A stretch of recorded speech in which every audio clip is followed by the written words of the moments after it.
everyone! Magsasampay tayo ng mga damit. Pero nakakita ako ng halaman. Dito nga pala yung mga sampayan na sampayan. May kanya-kanya silang sampayan dito. Yung condominium. Halimbawa, ang kwarto mo is kung ano number ng kwarto mo, ganyan din ang number ng ano mo ng sampayan. So may nakita akong kalapati. Ito siya. Tingnan mo siya. Nalulungkot siya.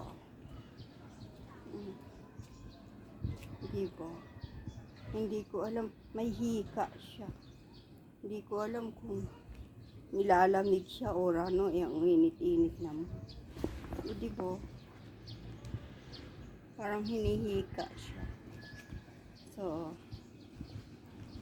by the way, anyway, ito may kalamansi, may aloe vera, may oregano, may pang alas 10 na halaman, etc. etc. Meron siyang tanglad, tapos ito, yung mga kalamansi. So, oregano, tapos kalamansi, tapos ito yung, may malunggay syempre. O, diba? Diba ang sarap lang sa Philippines? Kung gusto mong gumala-gala, kung gusto mong makalanghap ng hangin na sariwa. O may kalamansi na, may bunga na. Tapos, kung gusto mong makalanghap ng sariwang hangin, so, labas-labas ka lang. Tapos, hindi ko alam kung anong klaseng bulaklak siya. Ay puno. Diba? Ang ganda. Oh. Malapit kami sa Pure Gold. Oh, dito.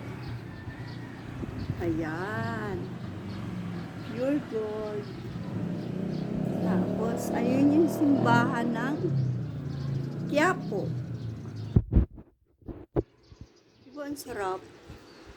Tapos, Bandaron. Diba? Sarap. Thank you for watching.